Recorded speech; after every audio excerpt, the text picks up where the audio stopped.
नमस्कार प्यारे बच्चों। आज विसर्ग संधि के बारे में पढ़ेंगे। इस वर्ष पाठ्यक्रम में विसर्ग संधि के जो नियम रखे गए हैं उनके बारे में मैं आपको बताता हूँ। जो पहला नियम है, विसर्गस्य स्थाने श, श और श अर्थात विसर्ग के स्थान पर श, श तथा श परिवर्तन का नियम। इस नियम में विसर्ग के बाद, जो इसमें पहला नियम है, विसर्ग के बाद श, त, थ ये तीनों का उच्चारण स्थान दंत्य है, यानी दंत वर्ण है। विसर्ग के स्थान पर श, त, थ आता है, तो इस विसर्ग के स्थान पर श आदेश हो जाता है। क्या होता है? विसर्ग के स्थान पर श आदेश हो जाता है। कब? जब विसर्ग के बाद स या त या थ में से कोई भी एक वर्ण हो तो विसर्ग श बन जाता है। उदाहरण से समझेंगे। नमः शब्द है, विसर्ग के बाद त आया है, विसर्ग के बाद त आया है, अतः विसर्ग को श हुआ और जोड़ने पर शब्द बना नमस्ते। दूसरे उदाहरण देखेंगे। इतः ततः, यहां भी विसर्ग के बाद त है, विसर्ग के बाद त है, तो विसर्ग को श होकर जोड़ने पर शब्द बना इतस्ततः। तीसरे उदाहरण में समझिए।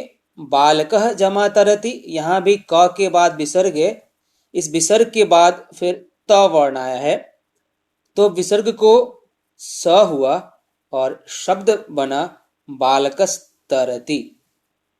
इन तीन उदाहरणों में क्या देखा हमने कि विसर्ग के बाद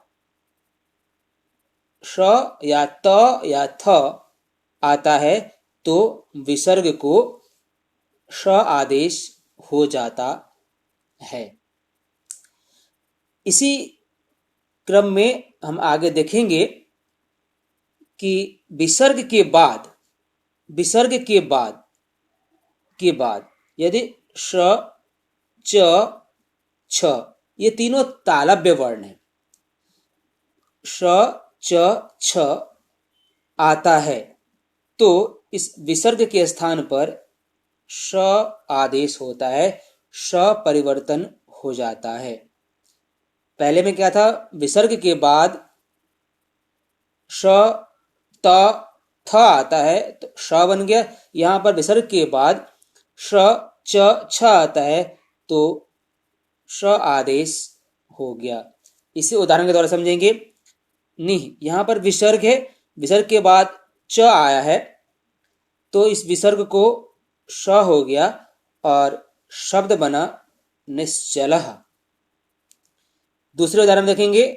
शिरः जमा छेदः, विसर्ग के बाद छ है, तो विसर्ग को श हो गया और शब्द बना शिरश्छेदः, शिरश्छेदः। इसी का जो तीसरा क्रम है, तीसरा जो नियम है, विसर्ग के बाद यदि श, ट, ठ,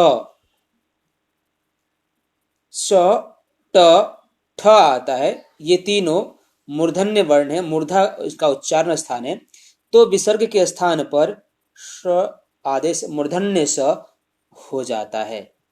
विसर्ग के स्थान पर मूर्धन्य श हो जाता है।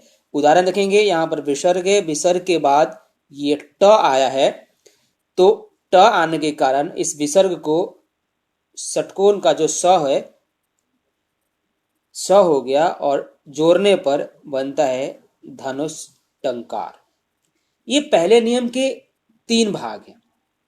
पहले नियम के 3 भाग हैं। आपने पहले में देखा विसर्ग के स्थान पर श होना, फिर आपने देखा विसर्ग के स्थान पर स होना, और फिर जो तीसरा था विसर्ग के स्थान पर श होना। ये 3 भाग थे। इसके पश्चात जो हमें विसर्ग संधि का नियम पढ़ना है उसे और ध्यान से देखें।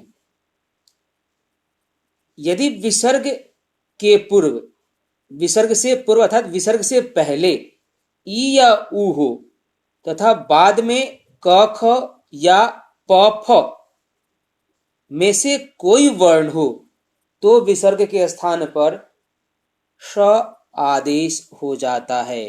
विसर्ग के स्थान पर श आदेश हो जाता है। फिर से ध्यान दें, उन 3 नियमों के अलावा ये 2 नियम और हैं जिसमें श आदेश होता है। विसर्ग के पहले ई या ऊ हो और बाद में क ख या प फ, क ख या प या फ इनमें से कोई हो तो विसर्ग के स्थान पर षटकोण जो वाला श होता है वो हो जाता है। अब पहले उदाहरण देखेंगे। नी के बाद विसर्ग है, यानी विसर्ग से पहले ई है, विसर्ग से पहले ई है और आगे क है। आगे क्या है? क है। इसीलिए विसर्ग को श हुआ और हमारा शब्द बनता है निष्कपटः। निह जमा कपटः, निष्कपटः। इसके पहले क्या देखा था? विसर्ग के बाद त थ या श हो, ट ठ या श हो या च छ या श हो, तब तीनों स में से कोई एक स बन रहा था। यहां पर विसर्ग के बाद क या ख, प या फ में से कोई हो, लेकिन विसर्ग से पूर्व ई होना चाहिए या ऊ होना चाहिए। तब दूसरे उदाहरण देखेंगे। यहां पर निह जमा फलः, विसर्ग से पूर्व पहले नी है, उसके बाद फ है, तो विसर्ग को श आदेश हुआ और शब्द बना निष्फलः।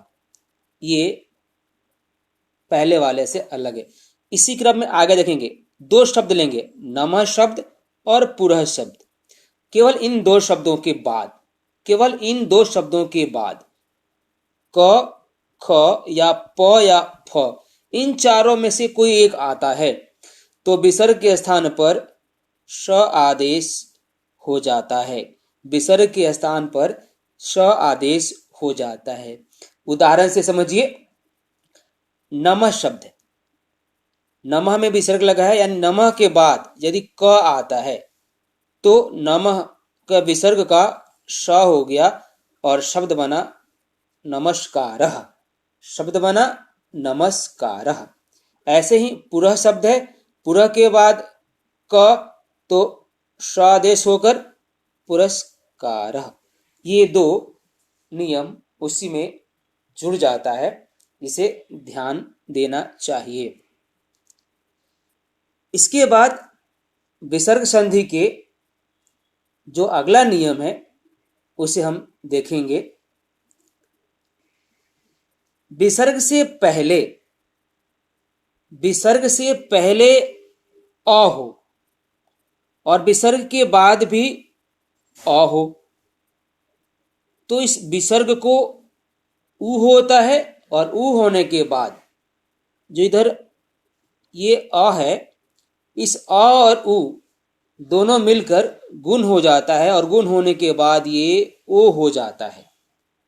ओ, ध्यान दे, इस संधि में विसर्ग से पहले अ, विसर्ग के बाद अ, तो इस विसर्ग को ऊ होता है और ऊ होने के बाद गुण होकर ओ बन जाता है। और जो बाद वाला अ है, इस अ को इस अवग्रह के रूप में लिखते हैं, एस के रूप में लिखते हैं, जिसे हम संस्कृत में अवग्रह कहते हैं। अवग्रह अवग्रह कहते हैं। उदाहरण से समझिए, चौरह अयम, चौरह अयम, विसर्ग से पहले अ है, रा में अ जुड़ा हुआ है तो अ है, और विसर्ग के बाद भी अ है, तो उपर्युक्त नियम से विसर्ग को उ हुआ, उ हुआ, और र के बाद जो अ है, उस अ के साथ उ मिलकर गुण ओ हो गया, ओ, और बाद वाला इस अ को अवग्रह के रूप में लिखा, एस के रूप में लिखा, और फिर सबको जोड़ने के बाद चौरो आयम, चौरो आयम, कैसे, चोर में ओ हो गया तो चौरो, और आगे वाला आ को एस के रूप में लिखा और य म जोड़ दिया, चौरो आयम, चौरो आयम। इसे फिर से समझिए, चौरह जमा आयम, चौरह जमा अयम, विसर्ग से पहले अ है, विसर्ग के बाद भी अ है, तो नियमानुसार विसर्ग को उ हो गया, और उ होने के बाद अ और उ मिलकर ओ हो गया, गुण ओ हो गया, और बाद वाला अ अवग्रह के रूप में यहाँ पर लिखा गया, और शब्द को जोड़ा तो चौरो आयम बना। दूसरे उदाहरण से समझने की कोशिश कीजिए, शह जमा अवदत, यहाँ भी विसर्ग के पहले अ है, स के साथ अ मिला हुआ है, और विसर्ग के बाद भी अ है, तो विसर्ग को गुण ओ हो गया, पहले उ हुआ और उ के बाद ओ होकर जो शब्द बनता है सो अवदत। अगले उदाहरण देखिए, प्रथम अध्याय, प्रथम अध्याय, यहाँ भी प्रथम के बाद प्रथम म में अ लगा है, आगे विसर्ग है, फिर आगे अ है, तो नियम के अनुसार विसर्ग को क्या होगा, उ हुआ, और उ होने के बाद अ के साथ मिलकर गुण ओ हो गया, और इस अ को अवग्रह के रूप में लिखा और फिर उनको जोड़ा तो प्रथमोध्याय शब्द बना। ये इसे कहते हैं उत्व संधि, यानी विसर्ग का उ होना और उ को जो गुण होकर ओ हो जाता है। इसी क्रम में विसर्ग संधि के अगले नियम को समझिए, विसर्ग से पहले अ और विसर्ग के बाद वर्ग का तीसरा या चौथा वर्ण हो, या य, र, ल, व, ह, इनमें से कोई एक वर्ण हो, इनमें से कोई एक वर्ण हो, तो विसर्ग का पहले र होता है, र होकर पुनः र का उ आदेश होता है, और उ होने के बाद फिर वही जो पिछले संधि में देखा, अ प्लस उ को गुण होकर ओ बन जाता है। लेकिन यहां पर नियम उससे थोड़ा सा अलग है, अ के बाद विसर्ग, उसके बाद अ, पहले नियम में क्या था, इसे हम देखेंगे समझने के लिए। पहले नियम में था कि अ विसर्ग अ, तो इस विसर्ग को ओ हो गया, उ होने के बाद गुण होकर ओ हो गया। लेकिन इस नियम में अ फिर विसर्ग और उसके बाद तीसरा वर्ण या चौथा वर्ण वर्ग का, जो हमने व्यंजन संधि में 5 वर्गों की बात की थी, उनमें से वर्ग का तीसरा या चौथा वर्ण हो, या य, र, ल, व, ह, इनमें से कोई एक वर्ण हो, तो इस विसर्ग का र हो जाता है। र होने के बाद इसके सूत्र है, नियम है, उसे आपको जानने की जरूरत नहीं है। र का फिर उ होता है, उ होने के बाद फिर और ऊ मिलकर ओ बन जाता है, और ऊ मिलकर ओ बन जाता है। इसे उदाहरण से समझने की कोशिश करें। शब्द है मनः जमा रथः। नियम क्या है? विसर्ग से पहले अ, यानी न के बाद अ है, और विसर्ग के बाद तीसरा चौथा वर्ग का हो, या य र ल व ह। यहाँ पर र वर्ण है, तो नियम के अनुसार विसर्ग को पहले क्या हुआ? र हुआ। इस विसर्ग को ये र आदेश हुआ। हम समझिए पहले कैसे। ये म न न अ है, अ है, विसर्ग है, और आगे र है। तो नियम के अनुसार विसर्ग को र हो गया। फिर नियम क्या कहता है? यदि र हो गया तो विसर्ग को उ होना है, फिर उ हो गया। अब आगे अ और उ, ये अ और उ दोनों मिलकर ओ बन गया, और फिर सबको जोड़ेंगे तो मनोरथः शब्द बन जाता है। मनोरथः शब्द बन जाता है। इसे फिर से समझिए,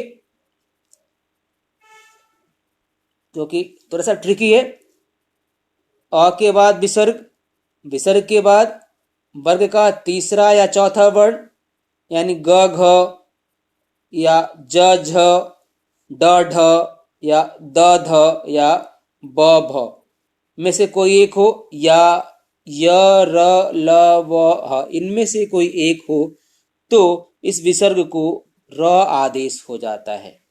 र का फिर उ होता है, और अ और उ मिलके ओ बन जाता है। उदाहरण में फिर देखेंगे, मनः जमा रथः।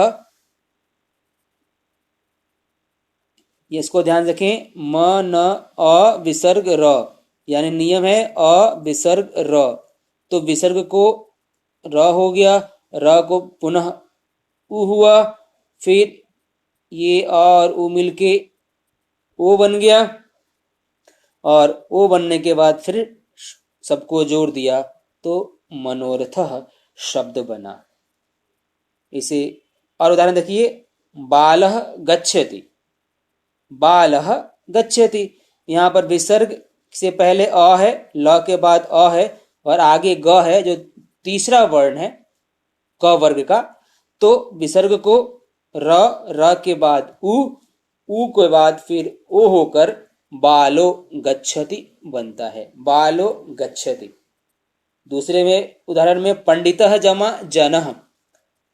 विसर्ग से पहले अ है, विसर्ग के बाद ज, च वर्ग का तीसरा वर्ण है, इसलिए विसर्ग को र का किया उ के बाद गुण होकर पंडितो जनः।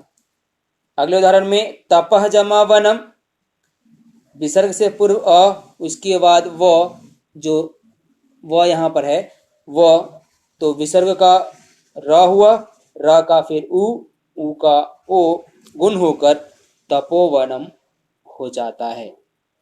तो प्यारे बच्चों, विसर्ग संधि के यही नियम इस वर्ष आपके पाठ्यक्रम में है। इसे ध्यान से समझिए और इसका अभ्यास करने का प्रयास कीजिए। मैं वर्कशीट के माध्यम से कुछ अभ्यास भेजूंगा, उसे करने का प्रयास कीजिएगा इन नियमों को ध्यान में रखकर। धन्यवाद।